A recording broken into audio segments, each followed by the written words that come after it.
Good morning, everyone. It's wonderful to see so many people joining us this morning. My name is Jim Livesey. I'm the Vice President for Research and Innovation in Galway.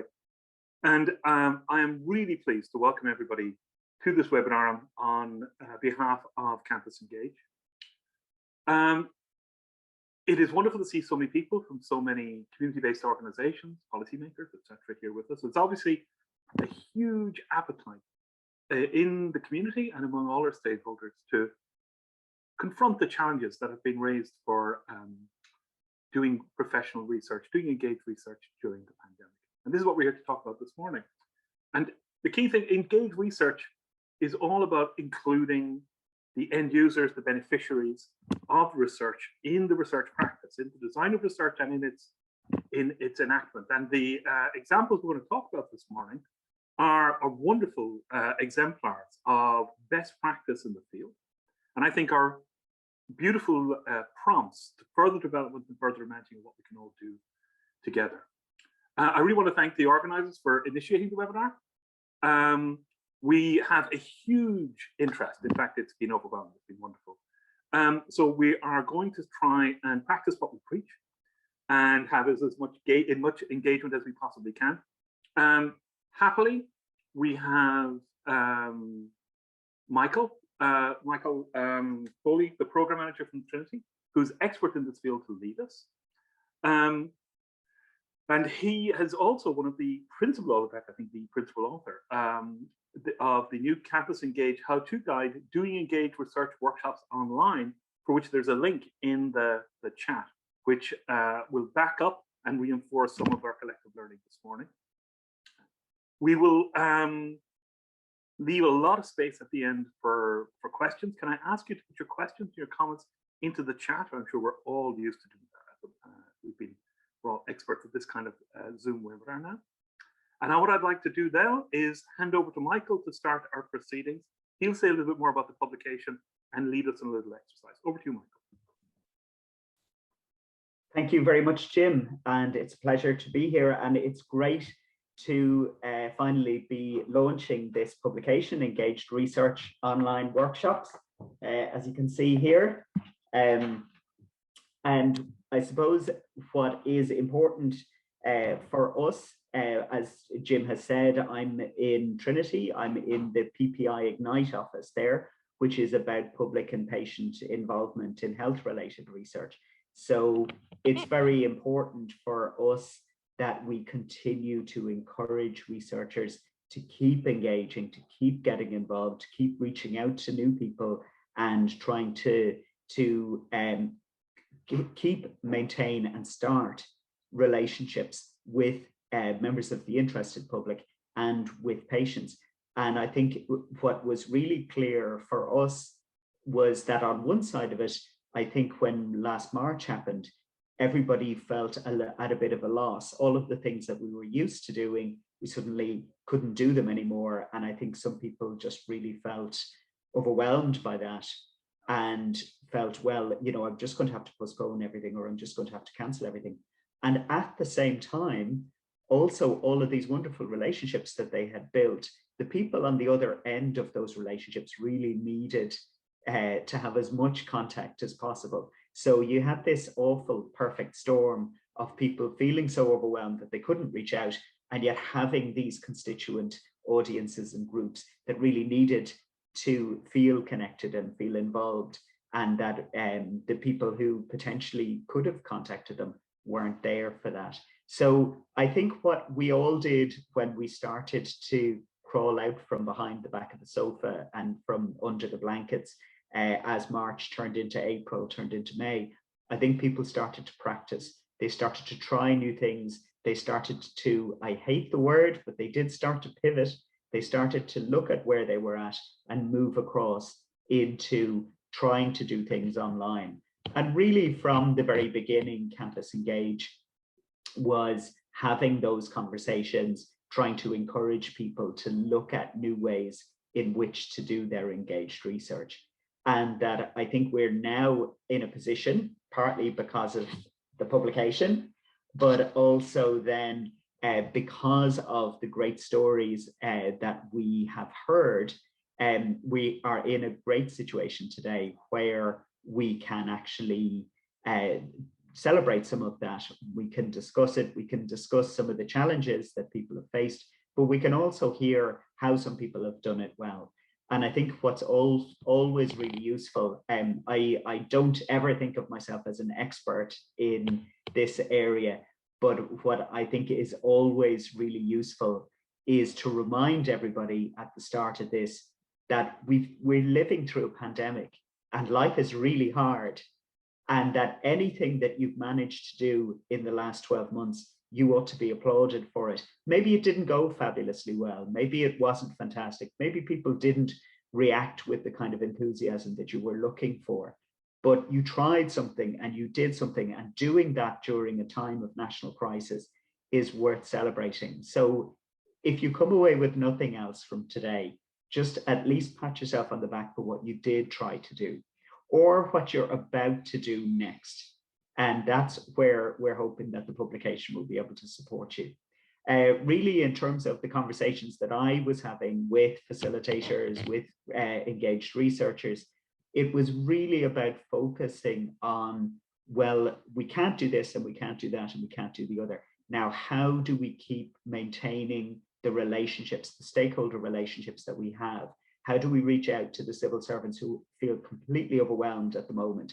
How do we reach out to the community groups who, again, in different ways, feel completely overwhelmed? How do we reach out to people who are otherwise very isolated? How do we do all of that, and how can we build trust? And really, that was the great starting point for us in terms of the publication, about trying to figure out how you can, in a situation like we were all in, how you can continue to build those relationships. So what I'd like to do, and sorry, I should say as well that this whole session is going to feel very meta, because we're doing what it is we're talking about. And so we had a bit of a conversation about, well, what happens if such and such doesn't work? And I think that that's fine. I mean, let's talk about what doesn't work if it doesn't work. And I think that we have to be prepared for things not to work, and for us to try new things, and sometimes for them to work and sometimes for them not to work, but not to be worried or concerned about that, to actually embrace where something may or may not work, but that understand that it is helping us to get towards where it is we want to go. So with that in mind, and because I think a lot of people are very focused on, well, what tools can I use? What pieces can I use? And should I be using Zoom or should I be using Teams? So what we have incorporated into this is that we're going to encourage you to do a little Mentimeter poll. And I'm going to pop the Mentimeter code into the chat. And I will also share my screen. And hopefully people can see that. So if you go to menti.com, as you can see there at the top of the screen, if you go to menti.com, it will ask you for a code, which is 5633989. And from there, we'd like to ask you, which of these phrases best describes you? Oh, I see votes already coming in.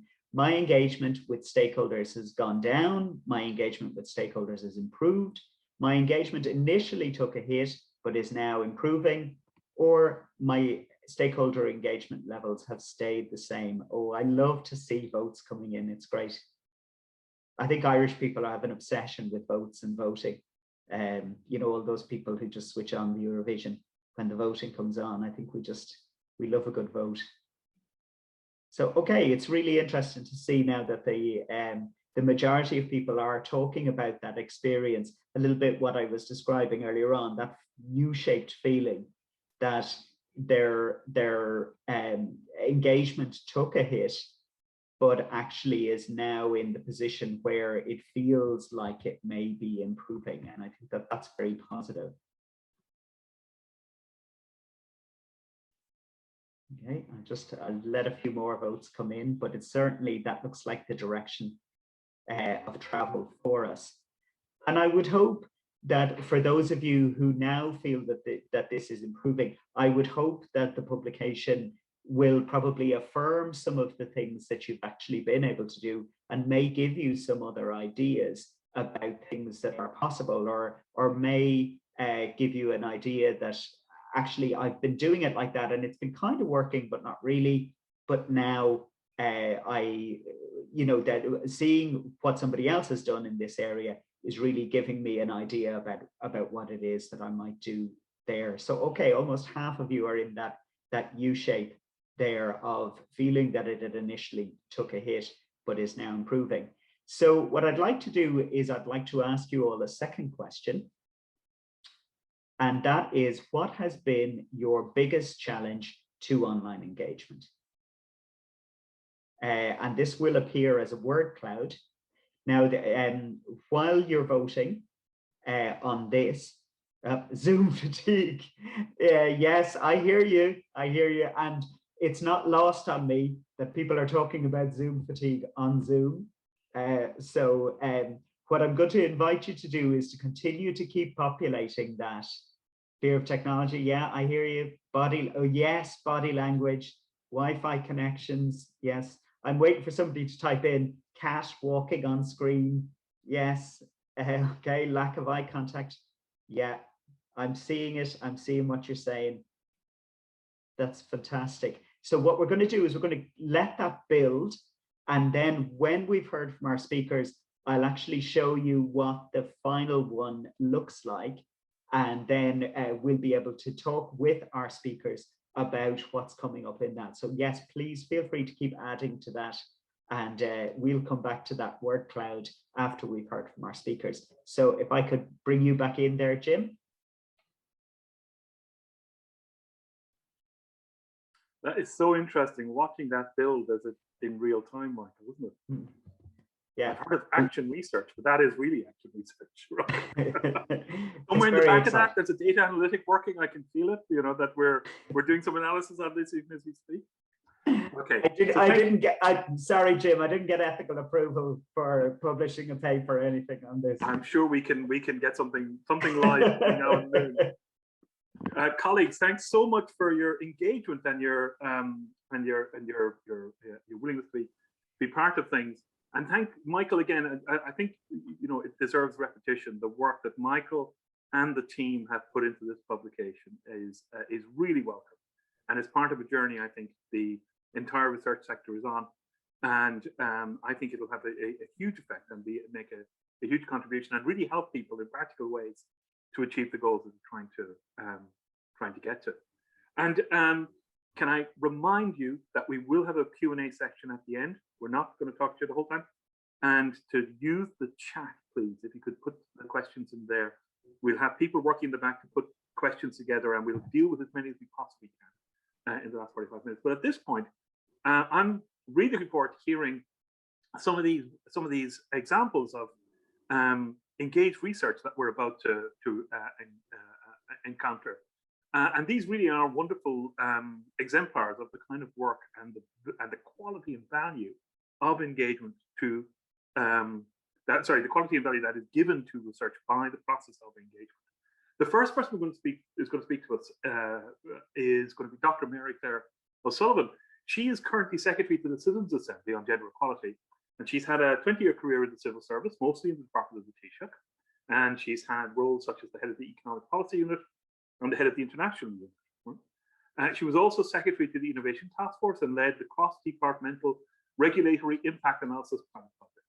She holds a PhD in political science from Trinity and a master's in economic science in policy analysis from the IPA. And she is going to speak to us on a project on gender equality. So please, Mary Claire.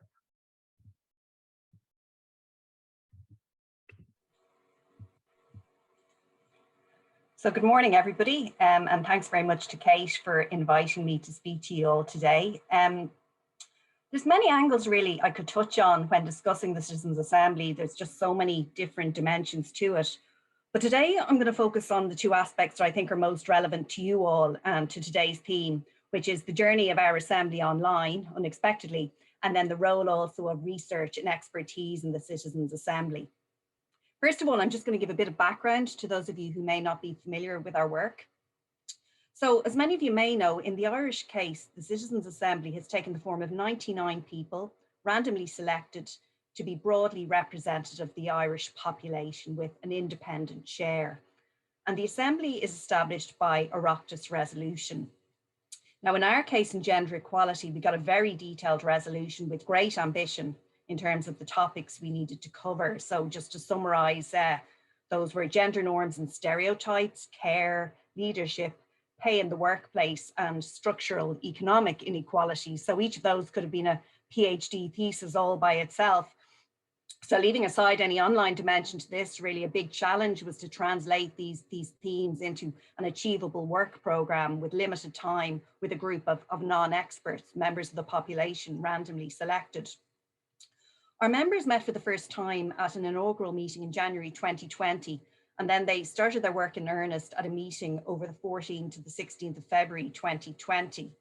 And just this is what this first meeting looked like. Pre-COVID, those were the good old days. And then I suppose we had meetings after that first meeting. Everybody got to know each other. You can see our chairs up there in the podium. We had meetings planned for March, April, May and July, and we were due to finish, but then COVID hit. And there's very much a sense with deliberative democracy that in-person engagement is core to the model. You can see all the members sitting around there at their round tables, so they'd all be discussing the themes there, chatting away, going to the back of the room, having a coffee break. This is all supposed to be part of the process. So at that point, I think we took stock, we paused, and of course at that stage, none of us knew just how long-standing and serious COVID was going to be. But by May, we got the sense we needed to explore innovative options to complete the work, with the only option being online. And you can stop sharing the photo, I think, now. So what did we do? Well, the first thing we did was we spoke to other assemblies. There was a couple of assemblies in particular in the UK and Australia. They were ahead of us. They'd had a number of meetings, and we talked to them about what they planned to do. Did they plan to go online? And because they were so close to the end, they quite quickly went online, and it was really useful to get some tips from them as to how they found the experience. We did a survey of our members. We're quite clear there's no point in trying to go online if people didn't have broadband, if they didn't have the equipment they needed. We asked them, were they familiar with video conferencing? At that stage, I think up to 30% of our members had never used video conferencing, but of the ones who had, the majority had used Zoom. So quite quickly we decided to use Zoom, which is also actually what the UK Assembly had used, which gave us a bit of comfort as well. We asked also the members quite a few questions about, well, how long would you be willing to spend online? What kind of breaks would you need? And so on. And that was all really useful data.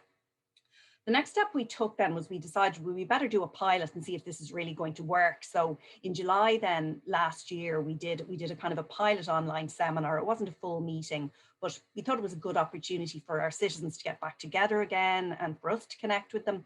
So we did a seminar where we had a couple of themes. One was the impact of COVID on our mandate gender equality, which has, as you know, turned out to be huge. And also then a bit about the public consultation, the submissions that had been received. And that went pretty well, you know, a few technical issues, but overall we were quite happy. And at this point, it was clear that COVID was kind of in for the long haul, that we wouldn't be getting 100 people in a room anytime quickly. So we decided then we reran the survey, first of all, to see what the members felt about the seminar and would they be willing to try online for the full assembly if we were to do it. Most of them agreed, and actually one or two who were a bit reluctant, ultimately, when we decided to do it, they stayed on board, which has been really positive and really encouraging. So we went online. But as I mentioned, we did make quite a few changes to the model. First of all, we had meetings of only one day. Usually the assembly in person would be Saturday and part of Sunday. We stuck just to Saturday. We had much shorter hours. The members said they weren't willing to spend more than 4 hours online. So given the kind of the mandate we had, that was quite a challenge. So what we did is we got all the speakers to pre-record videos and we sent them to members in advance. So they were kind of watching most of the information in their own time. And then when they were getting together, they were going into their breakout groups. So instead of the kind of the round tables you saw there in the last photo, they were going into breakout groups on Zoom. We got their reactions then. We found SurveyMonkey in particular quite useful to get their personal reflections on the videos and the information. And as I said, they spent most of their time in these breakout groups. Now, we found after a while that members were sort of saying, you know, we didn't have time maybe to tell you how we got on, you know, the survey is a little bit rigid. So what we did was we also ran some evening consultative meetings, and we had then SurveyMonkey for consulting on our ballot paper, which was sort of towards the end of the process. So I'm just going to show you then a little pic of the slightly different way things looked when people were meeting online. So that's all that the members on the screen, from their box rooms, living rooms, with their dogs, with their backgrounds and so on, all working away. So where are we now? Well, actually, this is quite timely because we had our final meeting last week, including online voting. I know Michael said earlier, the Irish people are fascinated by voting, and we certainly wanted to make sure that the Assembly usually votes queuing up the ballot boxes with the returning officer. So we did online voting instead with a kind of a separate secured system. And that was certainly a bit of a change as well. We had to do a bit of training with our members on that as well. And actually the results are being announced tomorrow. So if anybody's interested, keep an eye on our website, and the results of the Citizens Assembly and gender equality will be announced then. Just to briefly say a bit about the role of academics and experts in our group. We have an expert advisory group who advise the chair of the Assembly, a number of academics who give advice on the kind of speakers we should have, you know, how to make sure we achieve balance in the topic. And they would also have had a look at the presentations and the slides in advance, just to make sure everything was factual and balanced. We had a researcher, independent researcher, observing the process, doing surveys of members to kind of monitor, I suppose, what's called the deliberative quality of the process. That's Dr. Jane Souter of DCU. We also engaged an academic from Maynooth University, Dr. Pauline Cullen, to analyse our public submissions. And then she was able to speak at each meeting to the members about what the general public thought about the various things we were discussing. And then obviously we had a lot of expert and academic speakers who spoke to the members. Just finally then, some lessons from going online. We found that speaking to others, particularly those abroad who had done it, was crucial. And, you know, from the very theoretical to the very practical, we learned some practical tips about Zoom and its various vagaries, which were very useful to us at the time. Don't overcomplicate the technology was a big thing for us. We had a lot of people offering all kinds of fancy tools and techniques, but we were always stepping back and thinking, look, we have some members who've never been on a video call. We don't want to be expecting them to use, you know, lots of different platforms in the one meeting. Let's focus on the substance and what we're trying to achieve here. We found shorter was better in terms of presentations and so on. It was amazing once you said to somebody, look, you've got 5 minutes or 15 minutes to make your point, that the speakers were really succinct then, and they really made their points very clearly. And that would be something, if we do manage to resume in person, that would be something I would continue in terms of much shorter interventions. And I suppose the last thing I'd say is nothing is impossible, because I mean, the kind of orthodoxy about deliberative democracy is that it is the face-to-face, it is the in-person, and that's really the whole point of it. And the fact that we were able to move online, and you know, we got pretty high satisfaction levels from our members, as you know, you'll see if you follow it tomorrow. That was very encouraging, and I suppose it is a kind of a lesson that even if you think something is going to be difficult, you know, it is possible to achieve it. So I suppose I'll finish there. I'm not saying much about the substance of gender equality, but if anybody has any interest, they can follow us in the morning, or alternatively, I can answer questions later on. So thanks very much. Thanks so much, Mary Claire. And it's interesting to see that the scale that one can still work at online. We're moving very quickly along now to talk hear from Evan Boyle.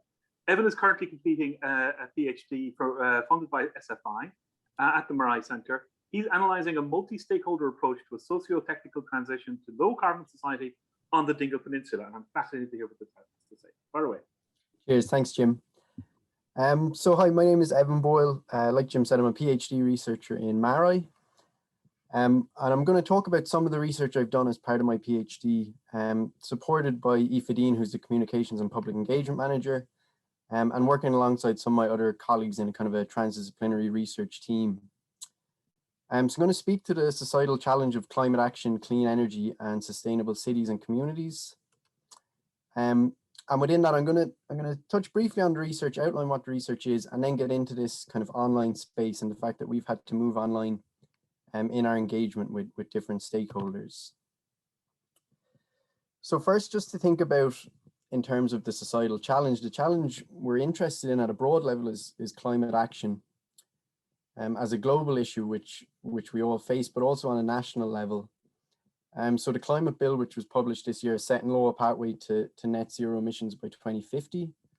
And within that, then there's a need for a 51% emissions reduction by the end of the decade. So this is a huge challenge. And I guess where our research comes in and where we're passionate in our research is developing community engagement mechanisms to meet these climate targets. So we see that it can't be led in a top-down manner. You know, history kind of outlines that to us. This needs to be a transition which encourages interaction between all of society, and I guess that's where our interest starts. Within my PhD, I've been focused specifically on a regional transition project on the Dingle Peninsula 2030, and this is a kind of a nice case study example where you have a range of different stakeholders coming together, and bottom-up people in a community and top-down initiatives working together. Within that project, then I've kind of become interested in further developing this space and thinking about how public bodies at a national level engage with communities and how community engagement works within different public bodies. So I'm going to speak to that piece of research, which has been kind of ongoing and has had some online implications within it. Just in terms of method, because I guess we're thinking about campus engage and engage research methods, we'll talk about this briefly, and we can come back to it in questions, I guess, if people have further questions on it, but I'll just touch on it briefly here. So we followed an action research approach, so an engaged research approach, whereby we're working alongside practitioners or community partners to inform policy and practice. And the approach I've taken is a three kind of staged action research spiral cycle approach. So there's kind of four phases within each cycle. So you have planning, acting, observing, and reflecting. So you follow those four phases, and then as those phases are completed, you move on to the next stage. So in this research with public bodies, so community engagement practitioners within public bodies, we followed three stages using these four phases of action research. So in the first stage, we brought together community engagement practitioners within the 9 public bodies to discuss kind of at a broad level different topics of interest. So climate action generally, kind of the communication of climate action. And within that then what emerged on reflection was the importance of community engagement. So we took that then into stage 2. In stage 2, I conducted interviews with each of the practitioners within the 9 different public bodies to discuss community engagement practices and how community engagement was undertaken. Again, following the 4 phases on reflection from that process, what emerged was the need for a workshop which brought together these different practitioners in one space to discuss their experiences and learnings around community engagement and how it could be better developed moving forward. So that led us into stage 3 where the workshop took place. In terms of our interest here in online spaces, the first one was back in the good old days where we could do things in real life. Stage 2, then the interviews, half of the interviews got to take place in real life, and then half had to move online because it was in March last year. And then stage 3, where we had the workshop, that was all an online space. So I'm gonna talk on some reflections from the online stuff and what our experience was moving into that space, because we very much had engagement as a core principle of what we were doing. So it was very important for us to get that right and to move into it quickly, which was a challenge, but also presented some opportunities as well. But first, just some intended project outcomes from the work we're currently doing, and these intended project outcomes are ongoing. Like I said, this piece with public bodies is part of my PhD thesis, but it's moving hopefully into postdoc and continuing in this space. So first, the research to date has sought to publish and disseminate good practice guidelines for public bodies to support community engagement, behavior change, and to accelerate the transition. We currently have a research paper in review, and we also hope to prepare a policy brief which has good practice guidelines. We've tried to ignore best practice. We're trying to think about good practice and what good practice looks like. What we're moving into now is producing a framework for public bodies to engage community citizens on the establishment of new climate infrastructure. So that's kind of ongoing. That's where the research is moving, this framework idea. But now on to the main kind of point around kind of online challenges and solutions. So moving online has been a challenge, obviously, but it's also been good in terms of this public body group. Of a picture there from our workshop, it enabled us to bring everyone together quickly and easily to some extent, bring people into the space. But these were people who had some experience online, and that's important to note.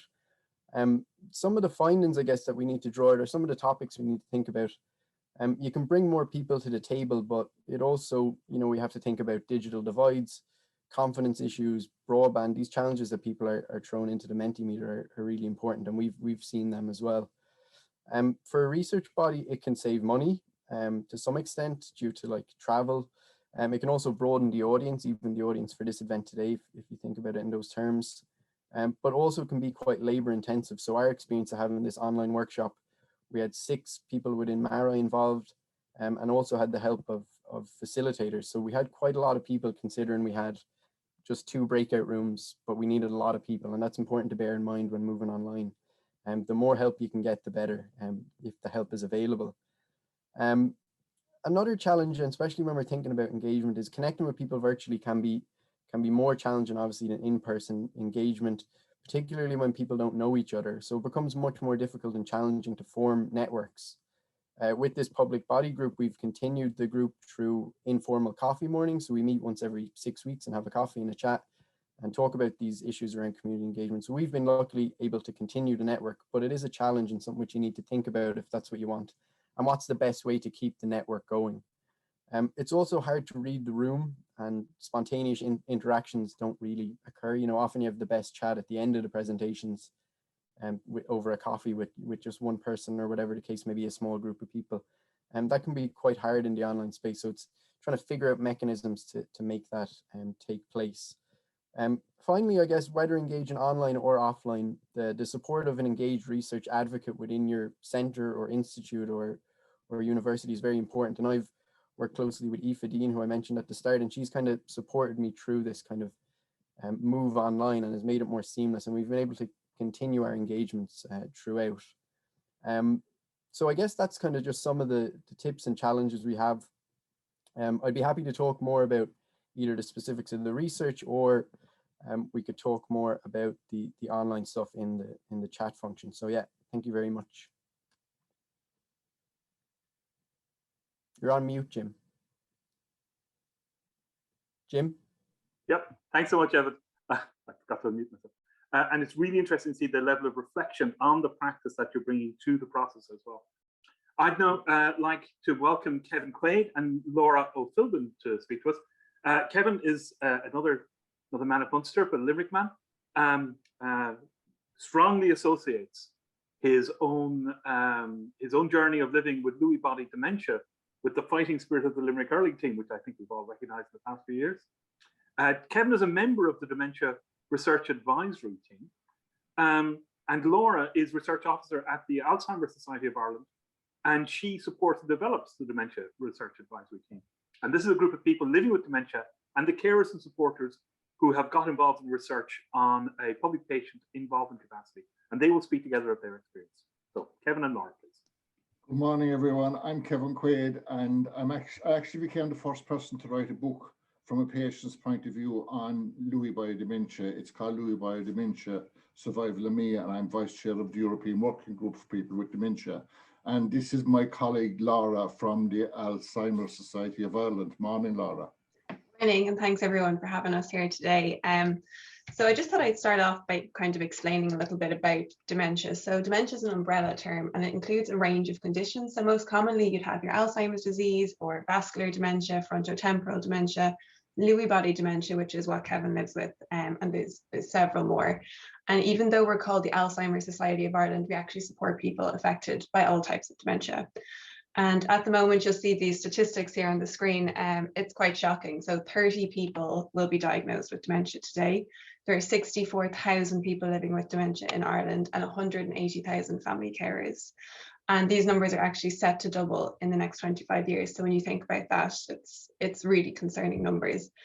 And one of the things in Ireland is there's such limited resources for dementia research, and that is why research is essential for us for kind of 3 key reasons. So first of all, to prevent dementia, secondly, to slow down progression, but then crucially, to support quality of life for people who are already diagnosed and people who are living with it at the moment and who will live with it until we manage to find that cure.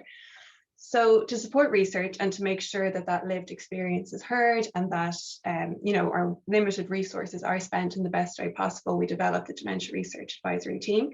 Kevin is a member of the Dementia Research Advisory Team. I just kind of support them, so he'll be able to tell you a little bit more about the kind of work that the members do. The Dementia Research Advisory Team is a group of people living with dementia like me and their carers and supporters who are involved in dementia research as co-researchers. We advise and work with researchers across Ireland to improve the quality and relevance of research. We are supported by the Alzheimer's Society of Ireland to influence change and ensure that the lived experience is considered in designing and implementing research. People living with direct experience of dementia can make valuable contributions to the design and direction of dementia research projects. We help the Alzheimer's Society of Ireland make funding decisions, and this year we will be running our own research projects. We meet 4 or 5 times a year, speak conferences, and work with researchers across Ireland.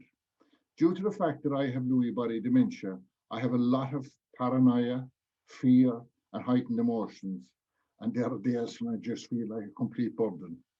So when I was asked to take part in a group and be on research teams with doctors and professors, my initial feeling was that of fear, and I wondered, what could I even bring to the table? It's mad to think how far that I have come.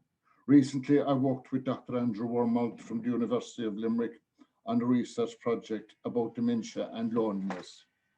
And it turned out we were both nervous to meet each other. But before long, Andrew made me co-principal investigator on a project. And for me, that was just a wow moment. And I can tell you they're very scarce when you have Lewy body dementia. We were true partners on this project, and I've helped Andrew make decisions about the project and given insights into what it's like to live with dementia and the best approach to take in collecting data and doing the intervention.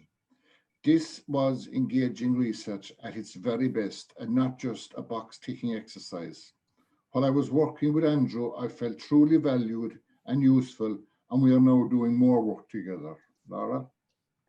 So yeah, this is kind of, I mean, it's a different approach, I suppose, to the other presentations. We're kind of supporting engaged research in a way. And, you know, I think back in February 2020, we picked up so much momentum. We had so many new members, so many research requests. I was drowning in work. It was brilliant.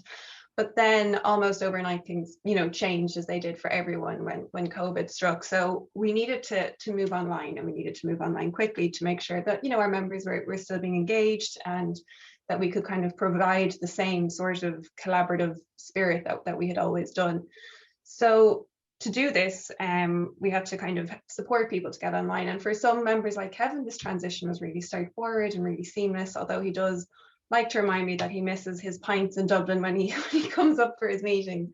But for other members, you know, they hadn't really been online before. They, you know, some of them have more progressed dementia or different kinds of symptoms that prevent them from being able to get online quite as easily. So in a way, we kind of almost coach people to get online. So a lot of phone calls, a lot of it's this button and that button, working with family members, just to basically support people to get online. And to be fully honest, at the beginning, there was some people, and I was like, I don't know how we're going to manage this, but now they log on and, you know, they're just as engaged as they always were, which is brilliant. So we kind of discovered then that Zoom was the best, and particularly because you have the mute and unmute prompt, which I know that we've all fallen victim to ourselves at times. And then we also realized that meetings could no longer be kind of 2 hours and a lunch. It was, you know, 60 minutes, absolute maximum. So we got back on track to an extent, but unfortunately the research requests had kind of stopped coming in. So the members were there, but the research to engage in wasn't quite there. So I remember I actually was chatting to Michael Foley, and I was like, what am I going to do? It's a disaster. And he said, why don't you reach out to the researchers? And for me, that was just such a light bulb moment. So I said, right, let's, you know, try and be proactive. So we went to the members and we decided that we were going to host a webinar for researchers designed and run by members of the Dementia Research Advisory Team. So we had speakers, including people living with dementia. Kevin was a speaker as well there. Andrew, who we mentioned working with, was a speaker. We had research funders and loads of researchers who had done PPI and were able to kind of speak to their experiences of the advantages and, you know, indeed of the disadvantages. So the aims of the webinar were kind of twofold. So firstly, we wanted to reassure researchers that, you know, we're still here, we're still ready to work with you, and we want to support research. But then secondly, also to show that people who have a diagnosis of dementia and their families can still work in this online space that we find ourselves in, just with a little bit of extra support. And I think that was unexpected for a lot of people, but actually it worked really well. So Kevin will be able to tell you a little bit now about the outcome and the success of it. It was a real success, and with attendees from all over Ireland and the UK. And afterwards, we heard from so many researchers who were looking for PPI contributors and people who wanted to learn more about PPI. We are continuing to work this way to reach our goals and make dementia research as collaborative, relevant, and useful as possible. When we can, we will return to face-to-face meetings, but we will still have our online meetings too. And actually, it's worth mentioning, I've never met Andrew Wormald in person, yet we have become great friends and we still did great things together. Thank you. Thanks, guys. You know, one of the worst things about the online forum is that you can't see or feel the quality of the engagement from the people hearing you. And I think that the 3 talks we've had thus far, there would have been a hush to you. So congratulations. Finally, I'd like to introduce Maura Adshead. And Maura is the Associate Professor in Politics and Public Administration and Head of Engagement at the University of Limerick. Maura is inspired by a desire to improve public policy in ways that are innovative, inclusive, and impactful. And she currently co-convenes the National Campus Engaged Working Group on Engaged Research. Maura is an experienced PI and co-applicant in many successful national and international community university partnerships, including the HEA, Irish Aid, HRB, and NSC. So please, Maura, take it away. Thanks very much, Jim. So we'll now practice what we preach and see, can I manage to show you, as one of the panelists or the attendees called Death by PowerPoint.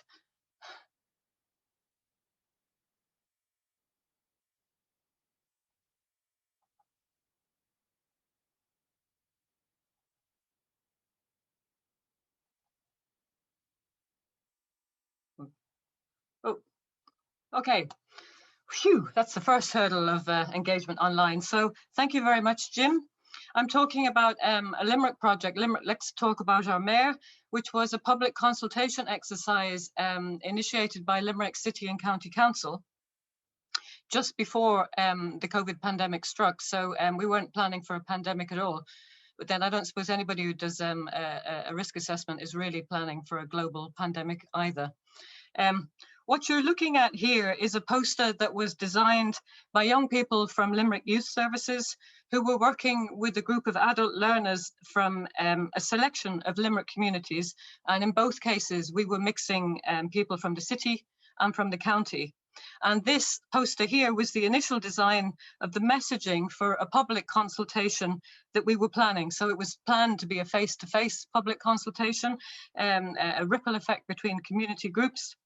And the intention was to develop awareness and to elicit the opinions of people from Limerick regarding the establishment of a directly elected mayor. So the taglines that you can see there, Limerick, let's talk about our mayor, and help make history, and also the visual significance of the Limerick mayoral chain, those were created and chosen by Limerick people who thought that those would be the best way of appealing to people and inviting them to get involved. And if I play you a very short video introduction, which we also co-created between us, you'll notice that the voiceover in the video is recognizably Limerick, and that the message is a straightforward and uncomplicated one.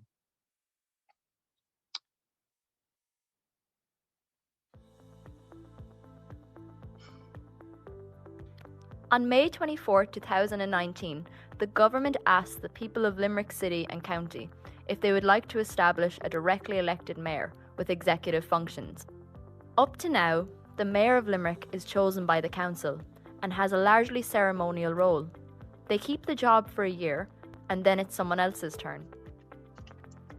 The government's idea was that the people of Limerick could choose their mayor and that the mayor would have more powers, keeping the job for 5 years, to give them a chance to do something useful.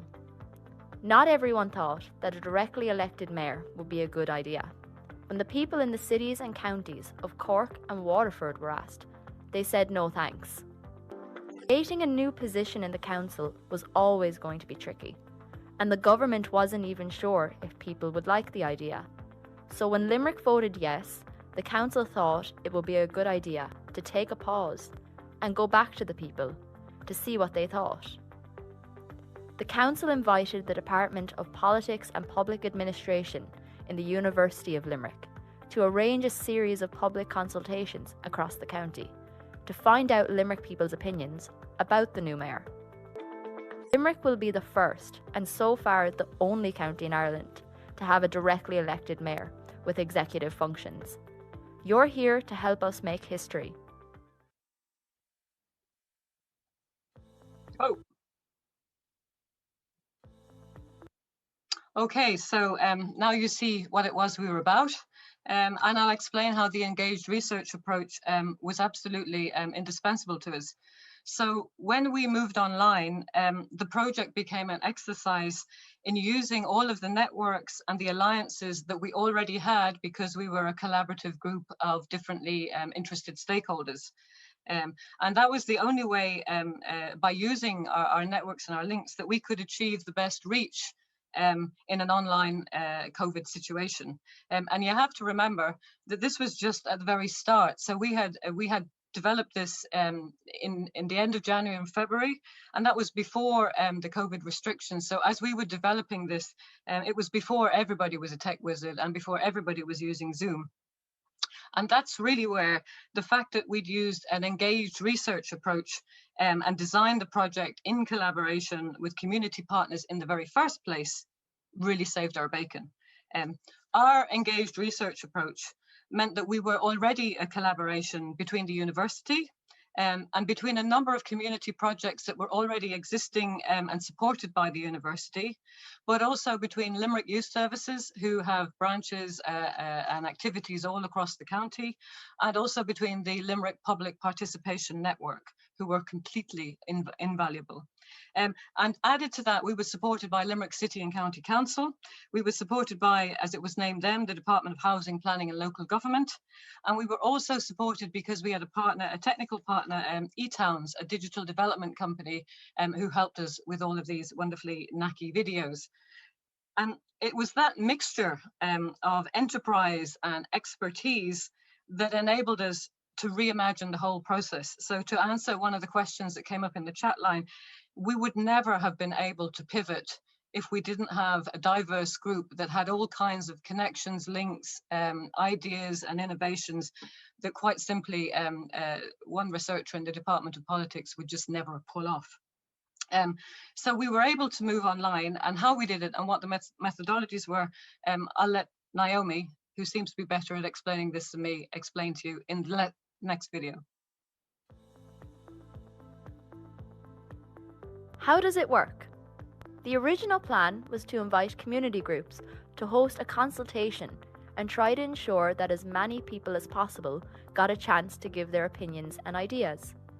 The project team would provide information and support for these community conversations and make sure that everyone's contribution was collected, included in a final report to be given to the council to help them plan the new mayor's job. Just as it was all coming together, COVID-19 hit, making it impossible to hold the community meetings that were planned. Now the consultation is moving online, and we're trying to include as many people as possible. Perhaps you're participating in a hosted conversation with a local leader, or maybe you're hosting the conversation with a group of family or friends. It might be that you've found the website and you're interested in taking part. However you've come, you're welcome. We're interested in knowing what you think, but we're hoping to do more than run a survey and ask a bunch of questions. Though we're not going to lie, there will be a bit of that. What we'd really like to do is to get the conversation going amongst Limerick people about how we might all benefit from a directly elected mayor. Because we are as interested in creating the conversation as we are in finding out what people think, we've deliberately paced the questions in this workshop. We've included breaks for discussion and for feedback. There are no wrong answers, and your ideas are just as important as everyone else's. Welcome to the conversation.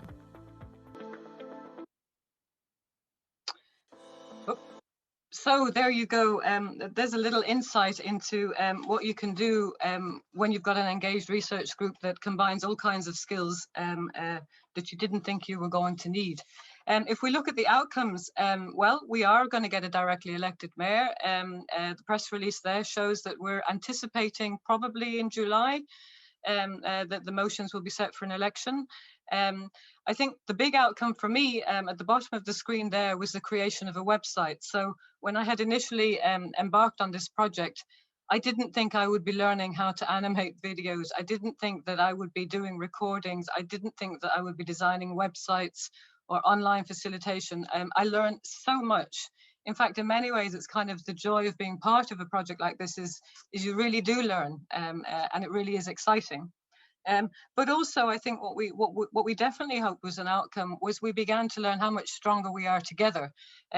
So we began to create connections, more solid connections between the university and between Limerick City and County Council and between Limerick Public Participation Network. We already had strong connections with Limerick Youth Services, who are indispensable for anything. But it began to really demonstrate how when you have those networks, how much stronger you are. And so I would say the lessons that we learned is that really good collaborations increase resilience. And I was thinking about the lessons. If you're of my vintage, you might remember that the first image there is how we used to listen to music. And I remember when I saw my first Walkman, just thinking, nobody is ever going to wander around with headphones on their head. It's just ridiculous. And the idea that they might wander around with headphones on their head, talking to nobody at all, was just some futuristic nonsense, which now, of course, is everyday normal for everyone. So I do think that what I've learned is that the new normal changes all of the time. And actually we do adapt all of the time. We need to recognize that we do adapt all of the time. This COVID thing was a bit more of a hit than most of us are used to adapting to, but look at how we've managed it. And what I definitely learned is that it's the collaboration and the solidarity of groups that help increase that resilience, and that an engaged research is probably a good place to start if you want that kind of work. Sinead? Very good. Could I ask everybody in the panel to turn on their cameras, right? But I will hand over to Michael initially, who possibly wants to share the word cloud with us. And then I'm going to ask people to pick out some of the questions they thought were really interesting out of the chat. Fire away, Michael. Okay, so hopefully you can see there on screen that the major things are around Zoom fatigue. And it's interesting that when you look at some of the smaller things, a lot of them are things like brain fog, negativity, lack of time, lack of energy. Somebody very pointedly put in, "You're on mute," which is the phrase of 2020 and probably a bit of 2021 as well. So there is that sense to keep in mind that part of the challenge is the fact that we are living through a pandemic and the fact that we have all had to change our behaviors, and that it's exhausting, and that, you know, we need to understand how exhausting it is, and we need to give ourselves a break on that. One person very interestingly said, "Seeing my hair on screen." Now, obviously that's not an issue for me or for you, Jim. You know, we got in there pretty quickly in order to resolve that. But just to remind people, you can switch off your self-view on Zoom. And actually there was research done in Stanford saying it's actually better for you to switch off your self-view. You know, it's exhausting to be looking at yourself 24 hours a day. So please just keep that in mind as a tip. But the other part to it is a lament for all of the things that we can do live that we can't do now. So there's the cup of tea, there's coffee chats, there's the lack of discussion, there's the difficulty with building rapport, with building trust. I can see all of that in there, and I absolutely recognize that. And actually one of the things that we had in the publication was, this is not the same as doing live facilitation. And somebody said, but that's so obvious. Why would you put that in there? Because we need to acknowledge it. We need to acknowledge that this is not the same, and we appreciate that it's not the same, and we would all love to be back doing live facilitation. But this is where we are right now. So we're going to try and make the best online facilitation we can make out of this. So that gives you a sense now of some of the things that are coming up on that. Fantastic. Can I pick out one of the questions then that have come in from the chat? I'm going to put it to you first, Kevin, because it was addressed to you, but then I'd really like some of our other panelists to pitch in. So Kevin, the question was, what can the higher education sector do to assure the public that the public's participation is valued and the expertise that's in the public will be seen as equal to and as important as that in the higher education institution? So how do you think we can achieve that? Well, I suppose it's like anything in life. If you want an expert decision, you go to an expert. And I'm expert in very few things in my life, but I am an expert in knowing what it's like to live with Lewy body dementia. So if you want to know what it's like to live with Lewy body dementia, go to the expert and he'll give you the answer. And I suppose the overriding thing that I got from my research with Dr. Andrew Wormald was that people that took part were afraid to talk to people with dementia. They didn't know how to treat them. You treat a person with dementia as if they didn't have dementia. And we're ordinary people. Just because we have a label don't mean we don't have a voice. Actually, it was Dr. Helen Rochford Brennan, who has Alzheimer's, said we shouldn't be answering the questions. We should actually be asking the questions. And believe it or not, we can give a bigger insight to my own neurologist and my own GP says to me, they ask me questions about Lewy body dementia. They're brave enough and they're smart enough to know what it's like to test a medication. When I say the medication is making me sick, new medication, they don't question it because they know that I know. So like, you need to take on board that just because we have a diagnosis, I walk into a consultant's office today, I'm Kevin Quaid. I walk out of the consultant's office, I'm Kevin Quaid with Lewy body dementia. The only thing that has changed is I've been given a title to what's wrong with me within the last half an hour. It doesn't mean I have changed as a person. And even people, and I'll finish with this, in mid to late stage, they may ask you every 10 minutes where you're from or who you are.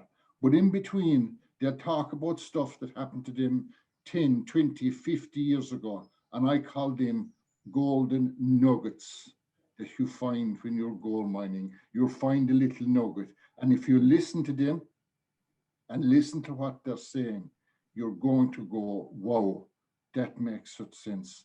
I can't imagine that they could remember that. I always remember Glenn Campbell, didn't know who he was, didn't know any of his family, didn't know where he was, and he could pick up his guitar and sing every song he ever wrote.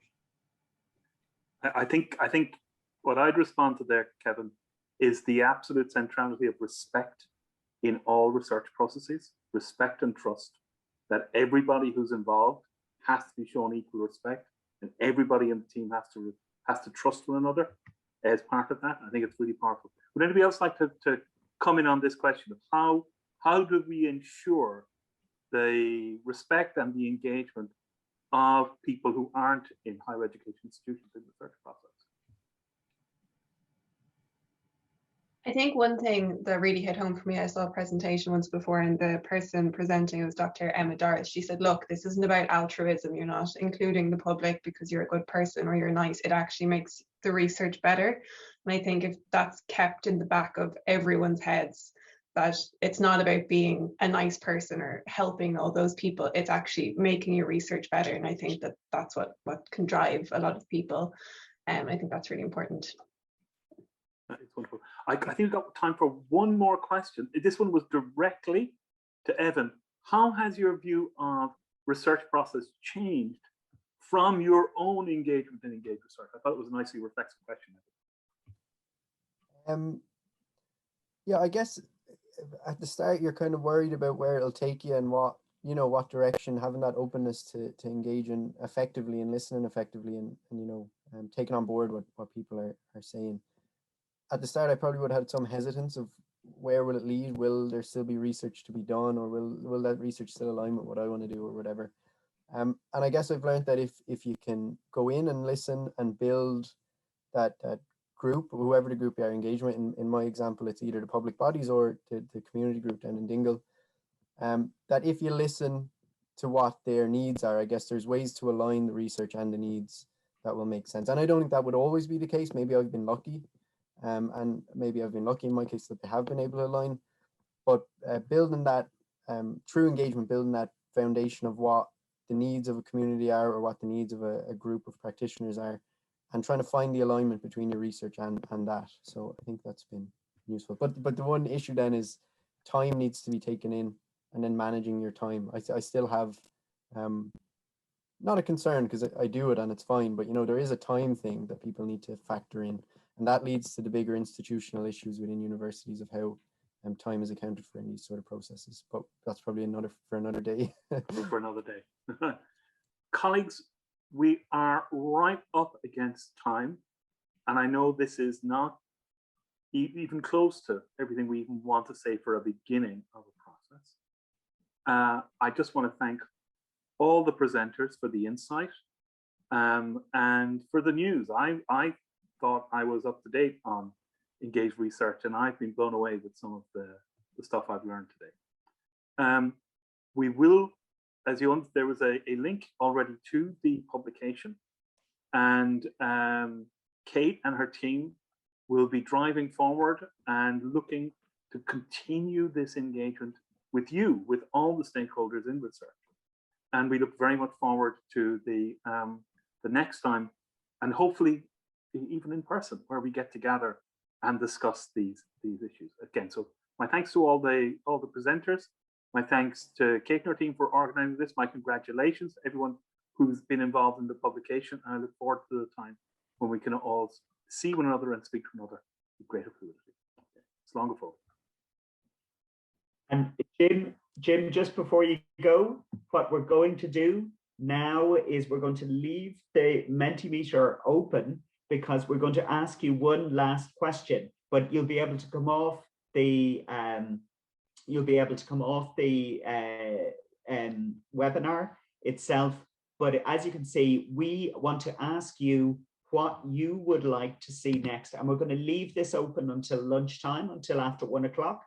So please feel free to type in what you would like to see next. And I've put the code there for Mentimeter back in for anybody who's logged out of it.